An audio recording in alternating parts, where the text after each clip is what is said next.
இருந்தார்கள். அவனுடைய ஸ்திரீகள் அவன் இருதயத்தை வழுவி போக பண்ணினார்கள். அப்புறம் அவன இருதயத்தை வழுவி போக பண்ணினாங்க. ஓகே, இது ஒரு நாள்ல நடந்ததில்லை, ஒரு ஆளால நடந்ததில்லை.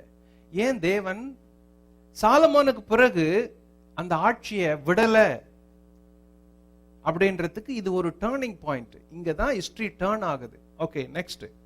சாலமோன் வயது சென்ற போது அந்த ஒவ்வொரு வேர்டையும் பைபிள் படிக்கிறப்ப கருத்து ஆழத்தோட படிச்சாதான் ரியல் மீனிங் உள்ள போகும். இப்ப நான் உங்களுக்கு எப்படி எடுத்து சொல்றேன் பாருங்க. சாலமோன் நேசித்தான், ஆசை வைத்தான், இருதயம் சரிக்குடுச்சு, அவன் வலிவி போச்சு, வயது சென்ற போது அப்படின்னா ரொம்ப அதுக்கு பிறகு கொஞ்சம் காலகட்டங்கள் டேஸ் போகுது. ஓகே, அப்புறம் சாலமோன் வயது சென்றபோது அவனுடைய மனைவிகள் அவன் இருதயத்தை அந்நிய தேவர்களை பின்பற்றும்படி சாய பண்ணினார்கள். அவன் முதல்ல செஞ்ச தப்பை விட அடுத்து செஞ்ச தப்பு இருக்கு பாரு, அதை விட இது பெரிய தப்பு. அவங்க மனைவிகள் அவங்களுடைய தேவர்களை வணங்குவதற்கு அவனை திருப்பிட்டாங்க. Okay, next. அதனால் அவனுடைய இருதயம் அவன் தகப்பனாகிய தாவீதின் இருதயத்தை போல தன் தேவனாகிய கர்த்தரோடே உத்தமமாயிருக்கவில்லை. இல்ல. Okay, next. சாலமோன் சீதோனியரின் தேவியாகிய அஸ்தரோத்தையும் அம்மோனியரின் அருவருப்பாகிய மில்கோமையும் பின்பற்றினான். சாலமோன் தன் தகப்பனாகிய பாருங்க, யார பின்பற்றினா? அஸ்தரோத். 5ஆம் வசனம் அஸ்தரோத் இல்ல, நல்லா படிங்க. சீதோனியரின் தேவிய. இது எந்த அளவுக்கு கொடூரம், பயங்கரம், துணிகரம், இது எந்த அளவுக்கு இதை எப்படி எடுக்கிறது? முதல்ல ஏதோ மேரேஜ் பண்ணா விட்டுடலாம், சரி ஏதோ தப்பு பண்ணா விட்டுடலாம், ஏதோ ஒரு அவங்க பேச்சு கேட்டா விட்டுடலாம், சரி சுதாரிச்சு எழுந்துப்பான்னு பார்த்தா எழுந்துக்கல. அவங்க பேச்சு கேட்டு அவங்க தேவர்களை வணங்கினான். தேவர்களையும் தேவிகளையும் வணங்குற அளவுக்கு இவன் தன்னுடைய ஆவிக்குரிய வாழ்க்கையை விட்டுட்டான், தேவனையை விட்டுட்டான், தகப்பன மாதிரி இல்லை அப்படின்றது தேவனுக்கு முன்னால பெரிய பாவம் ஆயிடுச்சு. அது மட்டும் இல்ல, அந்த தேவிகளுக்கும் தேவர்களுக்கும் கோயில் கட்டினான். Look at this. 7ஆம் வசனம். அப்பொழுது சாலமோன் எருசலேமுக்கு எதிரான மலையிலே மோவாபியரின் அருவருப்பாகிய காமோசுக்கும் அம்மோன் புத்திரரின் அருவருப்பாகிய மோலோகுக்கும் மேடையை கட்டினான். ஐயோ, இதுதான் அவனுடைய வீழ்ச்சிக்கு காரணமாச்சு. வேற ஒண்ணும் இல்லை. அவன் வணங்கின தேவிகளும் தேவர்களும் கோயில் கட்டுற அளவுக்கு போயிடுச்சுன்னா யோசித்து பாருங்களேன். ஒரு பிலீவர், இப்ப ஒண்ணு இல்லை, ஒரு பாஸ்டர் நம்ம கூடவே இருந்து போயிட்டு இன்னுங்களோட கூடிட்டு இல்ல வேற ஒரு புறமதஸ்தாரோட கூடிட்டு அவங்க கோயில அவங்க ஆளுங்களை வணங்கி அவங்கள மாதிரி ஆயிட்டு, அவங்கள மாதிரியே பொட்டு வச்சு, அவங்கள மாதிரியே ட்ரெஸ் பண்ணி, அவங்கள மாதிரி ஆயிட்டு அவங்களோட இருந்து அவங்க கடவுளை வணங்கிட்டு அவங்க கடவுளுக்கு கோயில் கட்டிட்டு நமக்கு இங்க சண்டே சர்வீஸ் நடத்தினா எப்படி இருக்கும்? ரொம்ப நல்லா இருக்கும்ல. ஏத்துப்புமா? ஏத்துக்கவே மாட்டோம். அதே மாதிரிதான் இங்க நடந்துச்சு. அதனால தேவன் சொல்லிட்டாரு, I'm sorry, no more sir அப்படின்னு சொல்லிட்டாரு. என்னாச்சு? இப்படியே தங்கள் தேவர்களுக்கு தூபம் காட்டி பலியிடுகிற அந்நிய ஜாதியரான தன் ஸ்திரீகள் எல்லாருக்காகவும் செய்தான். ஆகையால் இஸ்ரவேலின் தேவனாகிய கர்த்தர் சாலமோனுக்கு 2 விசை தரிசனமாகி அந்நிய தேவர்களை பின்பற்ற வேண்டாம் என்று கட்டளையிட்டிருந்தும் அவன் கர்த்தரை விட்டு தன் இருதயத்தை திருப்பி அவன் கற்பித்ததை கைக்கொள்ளாமல் போனதினால் கர்த்தர் அவன் மேல் கோபமானார். ஆகையால் கர்த்தர் சாலமோனை நோக்கி, நான் உனக்கு கட்டளையிட்ட என் உடன்படிக்கையையும் என் கட்டளைகளையும் நீ கைக்கொள்ளாமற் போய் இந்த காரியத்தை செய்தபடியினால் ராஜ்யபாரத்தை உன்னிடத்திலிருந்து பிடுங்கி அதை உன் ஊழியக்காரனுக்கு கொடுப்பேன் அப்படின்னு சொல்லிட்டார். இங்க அப்படியே ஞாபகம் நிறுத்தி வச்சுங்க. சாலமோன்ல நிறுத்துங்க. மேப் ரெடி ஆயிடுச்சு. இவ்வளவு நேரம் பார்த்தத மேப்ல பார்த்துட்டு அடுத்தது நம்ம அப்படியே ஃபாலோ பண்ணுவோம். அப்போ அது உங்களுக்கு இன்னும் புரியும். அந்த ஃபர்ஸ்ட் மேப் என்ன? Good, thank you. இங்க பாருங்க, இது ஆபிரகாமை குறிச்சு சொல்லுது. ஆபிரகாம் தன் தகப்பன் தேராகு இருந்த இருக்குதே, ஊர்ல இருந்து அவனை அழைச்சாரு, ஊர் என்ற இடத்திலிருந்து அழைச்சாரு அப்படின்னு சொல்றோம்ல. அந்த ஊர்ன்றது இன்னைக்கு இருக்கிற குவைத். சீக்கிரம் வர ஓகே இருக்கட்டும். இங்க பாருங்க, இதோ இருக்கு பாருங்க ஊர். இங்கதான் முதல்ல ஆபிரகாம் இருந்தார். இதுதான் இன்னைக்கு இருக்கிற குவைத். அப்புறம் அந்த ஏதேன் தோட்டம் இருந்த இடம் இன்றைய பாக்தாத், ஈராக். அதான் அங்க அந்த ஏரியா. அதெல்லாம் சோ குவைத்திலிருந்து போனாரு அப்படின்னா உங்களுக்கு ஈஸியா புரியும். நான் அப்படி சொல்ல முடியாது. சோ ஊர்ல இருந்து இங்கிருந்து ஆபிரகாம் பயணப்பட்டு அங்கிருந்து வந்து வந்து வந்து வந்து வந்து தேவன் கானானு கொடுப்பேன்னு சொன்னாரு. இதான் கானான். ஆனா முதல்ல நேரம் அவர் என்ட்ரி ஆகல. இங்க வந்து இங்க இருந்து எகிப்துக்கு போய், எகிப்துல இருந்து இங்க பஞ்சம் வந்து அப்புறம் இங்க இப்படி போயிடுச்சு. கடைசியா ஆபிரகாம் இங்கதான் இருந்தார். ஈசாக்கு இங்கதான் இருந்தாரு. யாக்கோபு இங்கதான் இருந்தாரு. ஆனா அவங்களுடைய ஒரு பையன் யோசேப்பு இங்கிருந்து எகிப்துக்கு போனான். இங்க அதிபர் ஆயிட்டான். இங்க அதிபர் ஆனா இங்க அவன் பெரிய ஆளா இருக்கிறான். இவன் அங்க அதிபரா இருந்தப்போ இந்த ஊர்ல பஞ்சம் வந்துருச்சு. அதனால யோசேப்பினுடைய தகப்பன், சகோதரர் எல்லாம் இங்க இருந்தாங்க. இங்க பஞ்சம் வந்ததுனால இங்க இருந்து 70 பேரும் எகிப்துக்கு போனாங்க. எகிப்துக்கு போய் இங்க பர்மனண்டா செட்டில் ஆயிட்டாங்க. இங்க 430 வருஷம் இருந்தாங்க. இங்க 430 வருஷம் இருந்தப்ப இங்கிருந்து மோசே என்றவர் இந்த மக்களெல்லாம் கூப்பிட்டுட்டு மறுபடியும் தேவன் காட்டுற இந்த கானானுக்கு வாங்கன்னு கூட்டிட்டு போறாரு. அப்போ ஆதியாகம புஸ்தகம் அங்கிருந்து இது வரைக்கும் நடந்துருச்சு. யாத்திராகம புஸ்தகம் இந்த மோசே எகிப்தில் இருந்த அந்த மக்களை அழைச்சிட்டு 430 வருஷம் அடிமையா இருந்தாங்களே அந்த மக்களை அழைச்சிட்டு இப்ப கானானுக்கு அதே ஊருக்கு போனோம். அதுதான் யாத்திராகம புஸ்தகம் சொல்லுது. எங்க அந்த மோசே இங்க இருந்து இப்ப அவங்க எங்க போனோம்? மோசே தலைமையில கானானுக்கு போனோம். இது பாருங்க, இதான் எகிப்து, இதான் வனாந்திரம். அப்போ இந்த எகிப்தினுடைய வனாந்திரங்கள் பயணத்துல தான் யாத்திராகமும், லேவியராகமும், எண்ணாகமும், உபாகமும் இந்த 4 புஸ்தகத்துல வர சம்பவங்கள் இந்த ரூட்ல தான் நடக்குது.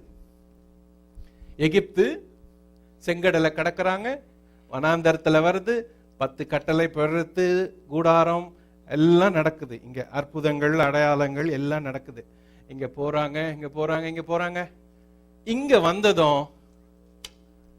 வந்ததும் ஆரோன் இறந்துடுறாரு. இங்க வந்ததும் கொஞ்சம் மேப்ப கீழே இருக்க முடியுமா? மோசே இறந்துடுறாரு. அப்போ யாத்திராகமம் புஸ்தகத்தினுடைய செய்தி அங்க தொடங்குது, இந்த இடத்துல முடியுது. மோசே இறக்குறாரு. மோசே எங்க மரிக்கிறாரு அப்படின்னா அந்த கானான் எல்லைக்கு உள்ள போறதுக்கு முன்னாடி மோசே இறந்துடுறாரு. அதாவது தேவன் சொல்லிட்டாரு, நான் உன்னை அடக்கம் பண்ணிடுறேன், நீ கானானை பாப்ப ஆனா உள்ள போக மாட்ட அப்படின்னு சொல்லிடுறாரு.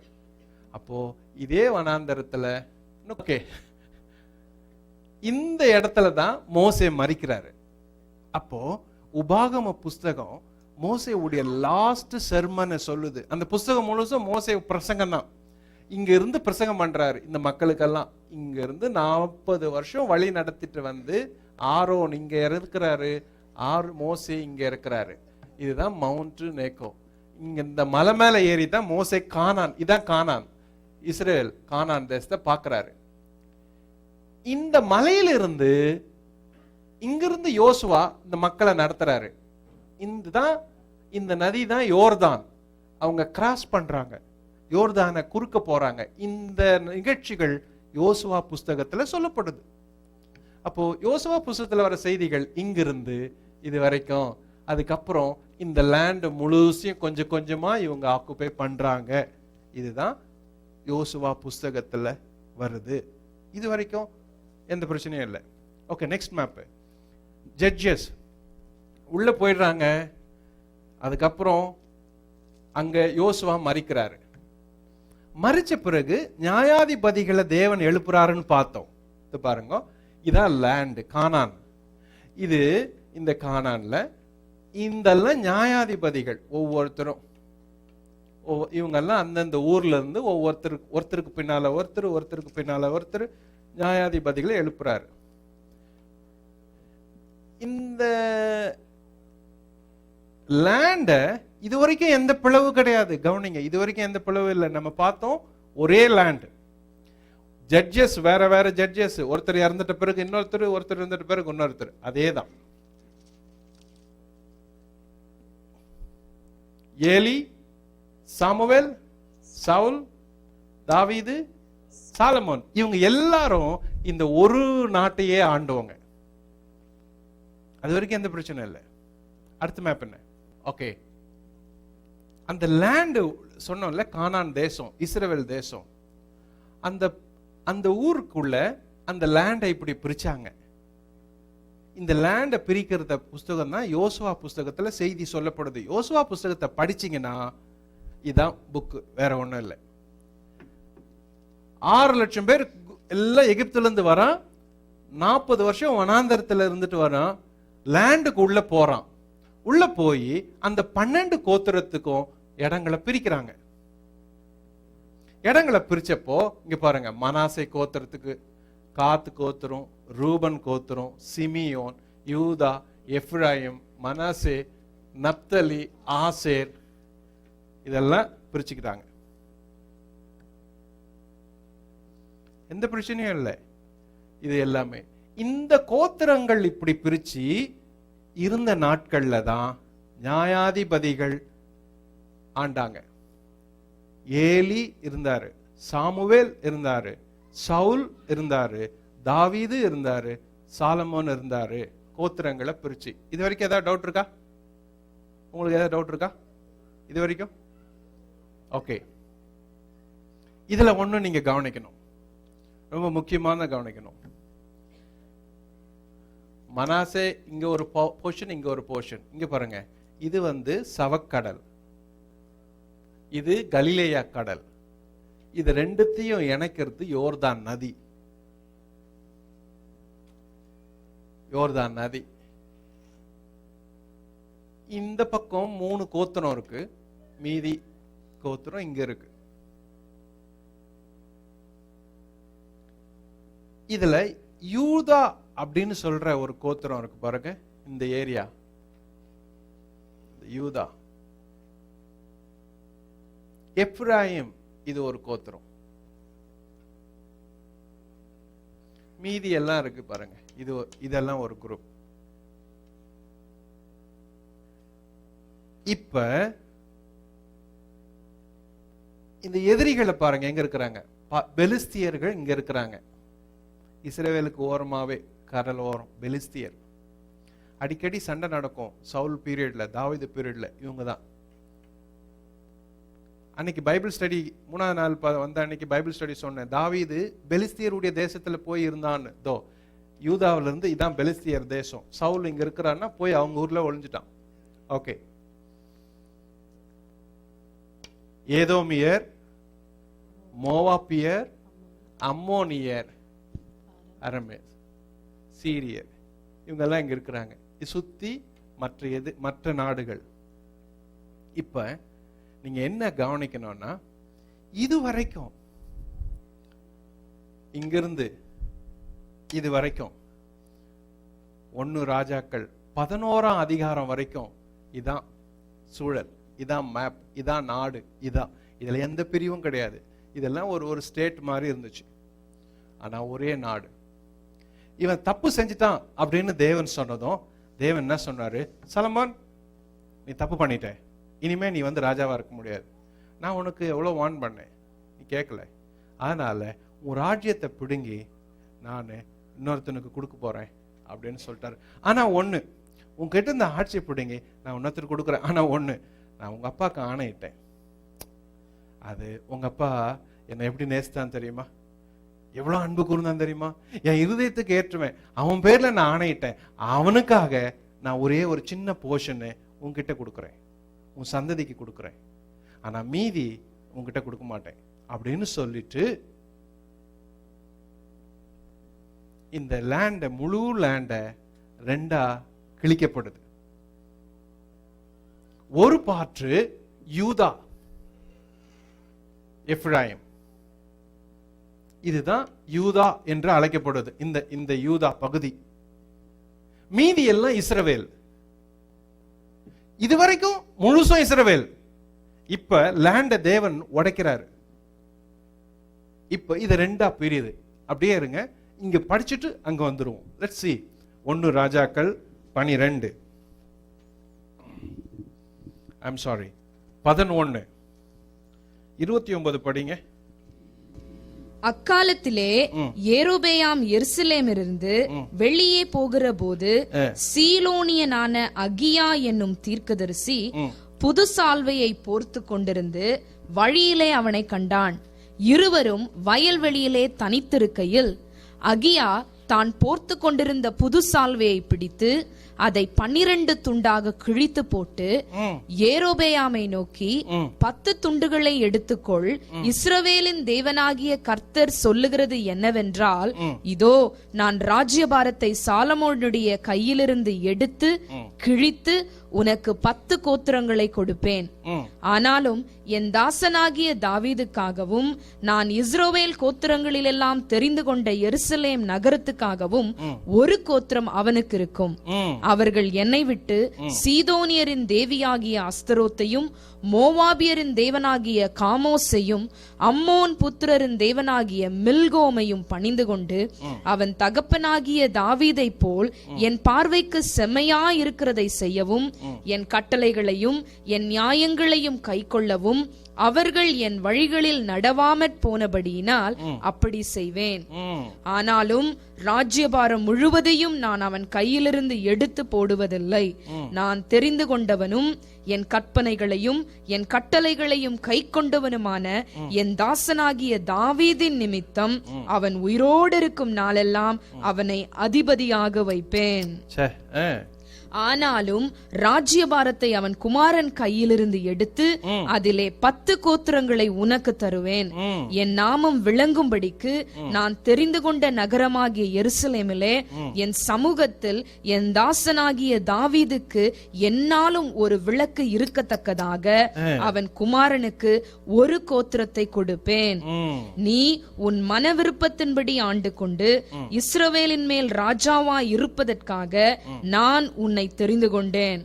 நான் உனக்கு கட்டளையிட்டதை எல்லாம் நீ கேட்டு கை கொண்டு நீ என் வழிகளில் நடந்து என் தாசனாகிய தாவீது செய்தது போல என் கட்டளைகளையும் என் கற்பனைகளையும் கை கொள்ளும்படிக்கு என் பார்வைக்கு செம்மையானதை செய்கிறதுண்டானால் நான் உன்னோடு இருந்து நான் தாவீதுக்கு கட்டினது போல உனக்கும் நிலையான வீட்டை கட்டி இஸ்ரவேலை உனக்கு தருவேன். இப்படி நான் இந்த காரியத்தின் நிமித்தம் தாவீதின் சந்ததியை சிறுமைப்படுத்துவேன். ஆகிலும் என்னாலும் அப்படி இராது என்று சொன்னான். அதன் நிமித்தம் சாலமோன் யெரொபெயாமை கொல்ல வகை தேடினான். இந்த யெரொபெயாம் என்றவன் சாலமோனுடைய ஆபீஸ்ல ஒர்க் பண்ணவன், ஒரு யங் மேன். தேவன் சாலமோனை வெறுத்ததுனால அவன் ஆபீஸ்ல வேலை செய்யற ஒருத்தனைய கையில எடுத்து, இந்தா நான் ராஜ்யத்தை உடைச்சி 10 கோத்திரத்தை உனக்கு தரேன், ஒரு கோத்திரத்தை தாவீது நிமித்தம் சாலமோன் நிமித்தம் சாலமோனுடைய பையனுக்கு தரேன் அப்படின்னு சொல்லிட்டாங்க. இது டர்னிங் பாயிண்ட். இனிமே நீங்க பைபிளை இங்கிருந்து படிக்கிறப்போ ரொம்ப கேர்ஃபுல்லா ஃபாலோ பண்ணணும், இல்ல அது மிஸ் பண்ணிடுவோம். இது நெக்ஸ்ட் டர்னிங் பாயிண்ட். இது ஹிஸ்டரியோட சம்பந்தப்பட்டது. இதுக்கு பிறகு வர எல்லா புஸ்தகங்களும் இதுக்குள்ளதான் இருக்குது. அதனால ரொம்ப கேர்ஃபுல்லா கவனிக்கணும். இப்ப என்ன நடக்குதுன்னா, சாலமன் கிட்ட இருந்து ராஜ்யம், சாலமோனுடைய ராஜ்யம் இப்ப பிரியுது.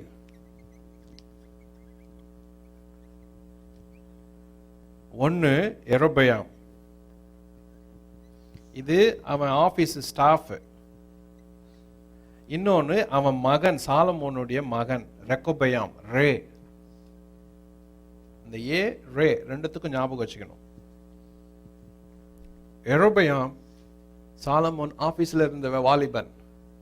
இவனுக்கு தேவன் 10 கோத்திரத்தை வாக்கு பண்றாரு, இவனுக்கு 1 கோத்திரத்தை வாக்கு பண்றாரு. அது கூட சாலமோன் நிமித்தம் இல்லை, சாலமோனுடைய மகன் ரெகொபெயாம் நிமித்தம் இல்லை, தாவீதின் நிமித்தம் எருசலேமுக்காக வாக்கு பண்றாரு.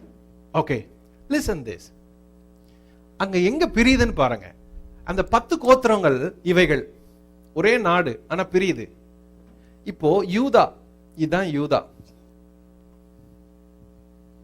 இது வரைக்கும் சவுல் 40 வருஷம் முழுசும், தாவீது 40 வருஷம் முழுசும், சாலமன் 40 வருஷம் முழு தேசத்தை ஆண்டாங்க. இப்போ தேசத்தை தேவன் ஏன் பிரிச்சா உடைச்சாருன்னு பார்த்தோம், சாலமனுடைய தவறு. அதனால இப்போ அந்த யெரொபெயாமுக்கு இதெல்லாம் வருது. இது மெஜாரிட்டி, இதுதான் இஸ்ரவேல் என்று அழைக்கப்படுது. இவ்வளவு நேரம் நம்ம படிச்ச எல்லா புஸ்தகத்திலையும் இஸ்ரவேல் அப்படின்னு படிச்சா முழு தேசம்.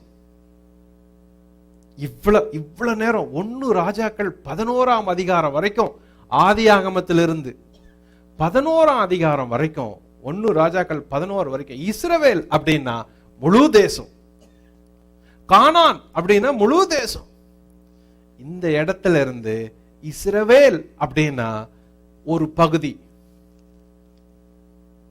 யூதா அப்படின்றது இன்னொரு பகுதி, டிவிஷன் விழுது. அப்ப இதுக்கு பிறகு யூதா ஒரு பாற்றும் இஸ்ரவேல் ஒரு பாற்றும் ஆகுது. இப்ப இங்க இந்த இஸ்ரவேலுக்கு அந்த யெரொபெயாம் லீடர் ஆகிறான், அவன் ஆட்சி செய்யறான். இங்க சாலமோனுடைய மகன் லீடர் ஆகிறான், அவன் ஆட்சி செய்யறான். இவங்க 2 பேருக்கு சண்டை வருது. அப்போ ஒருத்தர் பிரிஞ்சிடுறாங்க. இதுக்கு பிறகு என்ன, இந்த ராஜா, அவன் பிறகு இன்னொரு ராஜா, அவன் பிறகு இன்னொரு ராஜா, அவன் பிறகு இன்னொரு ராஜா. இங்க சாலமோன் அவன் மகன், அவனுக்கு பிறகு இன்னொரு ராஜா, அவனுக்கு பிறகு இன்னொரு ராஜா, அவனுக்கு பிறகு இன்னொரு ராஜா. இதைதான் இப்ப இஸ்ரவேல்னு அழைக்கிறோம், இதை யூதான்னு அழைக்கிறோம். இது வடக்கு தேசம், இது தெற்கு தேசம். அப்ப இனிமே அந்த ஏரியாவுக்கு பின்னாடி அந்த பகுதியில இருந்து கேர்ஃபுல்லா நம்ம பைபிளை படிக்கணும். ஏன்னு கேட்டா அது எங்க அப்படின்றது கவனிக்காத படிச்சா ஒண்ணுமே புரியாது. இப்ப பாருங்க, இதுதான் இஸ்ரவேல், இதெல்லாம் சேர்ந்து இஸ்ரவேல், இது மட்டும் யூதா. ஓகே, இப்ப வருவோம் என்ன நடக்குன்னு. இப்ப உங்க லிஸ்ட் எடுங்க, பேப்பர் எடுங்க.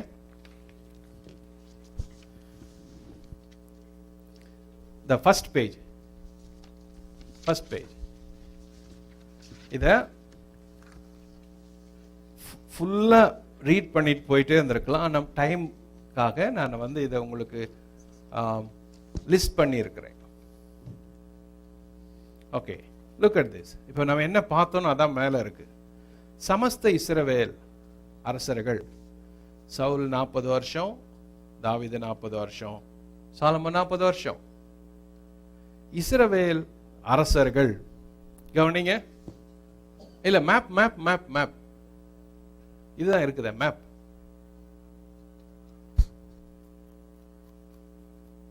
Look at this. இஸ்ரவேல் அரசர்கள், நம்ம என்ன நினைப்போம், இஸ்ரவேல் அப்படின்னா ஒரே நாடு, யூதா ஏதோ ஒண்ணு நினைப்போம். அப்படி இல்லை. ஏன்னா இது தீர்க்க தரிசன புஸ்தகங்கள், பின்னால வர புஸ்தகங்களோட இந்த படங்களும் இந்த செய்திகளும் சம்பந்தப்பட்டுக்குது. இங்க மிஸ் பண்ணிட்டா அதை மிஸ் பண்ணிடுவோம்.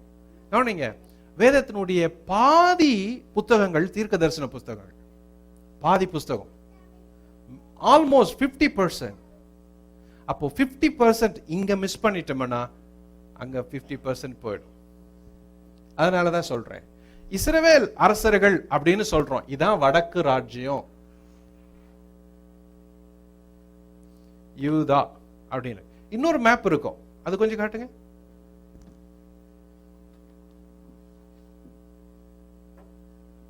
Kingdom of this one 6. இங்க பாருங்க, இப்ப உங்களுக்கு ஈஸியா புரியும். இப்ப அங்கிருந்து இப்ப நம்ம இங்க வந்துட்டோம். இங்க பாருங்க, இதுதான் யூதா. இதெல்லாம் இஸ்ரேல். இப்போ சாலமோனுக்கு பிறகு 2 பார்ட்டா ஆயிடுச்சு. இஸ்ரவேல் ஒரு பகுதி, யூதா ஒரு பகுதி. இஸ்ரவேல ஆண்ட ராஜாக்கள் வேற, யூதாவை ஆள்ற ராஜாக்கள் வேற. ஒரே தேசம், ஒரே கடவுள், ஆனா பிரிஞ்சிருச்சு. இவங்களுடைய தவறுகள் எல்லாமே பெருகுது. இதுதான் இங்க பாருங்க இந்த லிஸ்ட்ல. நம்பர் 1 யெரொபெயாம் 22 வருஷம். அதுக்கப்புறம் நாதாப் 2 வருஷம். இவங்க எல்லாம் பைபிள் அதே 1 ராஜாக்கள்ல இருந்து தான் வருது, கவனிங்க. அதுக்கப்புறம் ஒரு சாம்பிளுக்காக நாதாப்பை பார்ப்போம். ஒரு சாம்பிளுக்காக 15ஆம் அதிகாரம்.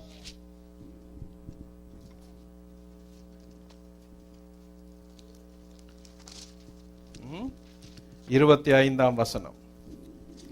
யூதாவின் ராஜாவாகிய ஆசாவின் 2ஆம் வருஷத்திலே யெரொபெயாமின் குமாரனாகிய 24 படிமா. ஆசா தன் பிதாக்களோடே நித்திரை அடைந்த பின் தன் தகப்பனாகிய தாவீதின் நகரத்திலே. இல்லம்மா, ஒரு நிமிஷம். 15க்கு வருவோம். 14 கடைசி வாங்க. 14 கடைசி. யெரொபெயாம் தன் பிதாக்களோடே நித்திரை அடைந்து தாவீதின் நகரத்தில். 30 படிங்க. யெரொபெயாமுக்கும் ரெகொபெயாமுக்கும். ரெகொபெயாம் யாரு? சாலமோனுடைய பையன். யெரொபெயாம் யாரு? ரெகொபெயாமுக்கு எந்த பகுதி? ரெகொபெயாமுக்கு. Don't show this now. இது காட்ட வேண்டாம். ஓகே, அப்படியே இருக்கு. மேப் காட்டுங்க.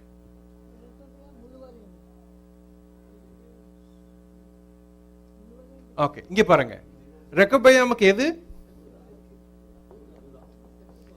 யெரொபெயாமுக்கு அவங்க இவங்க. இப்ப உங்க லிஸ்ட்ல இருக்கிறத பாருங்க, மேப் பாத்துங்க. இங்க பாருங்க, இஸ்ரவேல் அரசர்கள் அப்படின்னு படிச்சோம். இதான் இங்க யெரொபெயாம், அவனுக்கு அடுத்தது நாதாப், பாஷா. லைனா சொல்லப்படாது, லிஸ்ட்ல வர மாதிரி பைபிள்ல லைனா வராது. ப்ராப்ளம் என்னன்னா, நமக்கு பைபிள்ல வெறும் யூதா ராஜாக்களை குறிச்சு மட்டும் லைனா சொல்லப்படல. ஒரு ஸ்டோரி யூதா, ஒரு ஸ்டோரி இஸ்ரவேல், ஒரு ஸ்டோரி இஸ்ரவேல், இன்னொரு ஸ்டோரி யூதா. அதனால தான் கன்ஃபியூஷன். இந்த லிஸ்ட்ல இருக்கிற மாதிரி வெறும் இஸ்ரவேல் ராஜாக்கள் மட்டும் அப்படியே லைனா வசனத்துல சொல்லி இருந்தா பிரச்சனை வந்திருக்காது. அப்படி சொல்லல. இங்க ஒரு சம்பவம் சொல்லுது இந்த ராஜாக்கள் பேர்ல, அதுக்கப்புறம் இந்த ராஜாக்கள் பேர்ல இன்னொரு சம்பவம். இங்க சொல்லிட்டு அங்க போகுது, அங்க சொல்லிட்டு இங்க வருது. அதனால தான் சில நேரத்துல கேட்ச் பண்ண முடியாது, கஷ்டமா இருக்கும். எப்படின்னு பாருங்க. இப்ப படிச்சுட்டே வரோம். 14 படிச்சோம். 14:30 படிங்க. பைபிள் பாருங்களா. இப்ப பைபிள் பாருங்க. ரெகொபெயாமுக்கும் யெரொபெயாமுக்கும் அவர்கள் இருந்த நாட்களில் எல்லாம் யுத்தம் நடந்து கொண்டிருந்தது. ரெகொபெயாம் தன் பிதாக்களோட நித்திரை அடைந்து தாவீதின் நகரத்தில் தன் பிதாக்கள் அண்டையில் அடக்கம் பண்ணப்பட்டான். அம்மோன் ஜாதியான அவன் தாய்க்கு நாமால் என்று பேர். அவன் குமாரனாகிய அபியாம் அவன் ஸ்தானத்தில் ராஜாவானான். யாரு குமாரன்? ரெகொபெயாம். ஓகே, 15:1 படிங்க. நேபாத்தின் குமாரனாகிய யெரொபெயாம் என்னும் ராஜாவின் 18ஆம் வருஷத்திலே அபியாம் யூதாவின் மேல் ராஜாவாகி. இது ஏதாவது நமக்கு புரியுதா? இது மாதிரி படிச்சா எப்படி புரியும்? இப்படிதான் நம்ம படிச்சுன்னுக்கிறோம். ஏன்னா விஷயம் அப்படிதான் சொல்லுது. இப்படி சொன்னா எப்படி புரியும்? சரி, லுக்கர்ஸ் ஒரு மோர். இன்னொன்னு 15:24 25 படிமா. ஆசா தன் பிதாக்களோட நித்திரை அடைந்த பின் தன் தகப்பனாகிய தாவீதின் நகரத்திலே தன் பிதாக்கள் அண்டையில் அடக்கம் பண்ணப்பட்டான். அவன் குமாரனாகிய யோசபாத் அவன் ஸ்தானத்திலே ராஜாவானான். யூதாவின் ராஜாவாகிய ஆசாவின் 2ஆம் வருஷத்திலே யெரொபெயாமின் குமாரனாகிய நாதாப்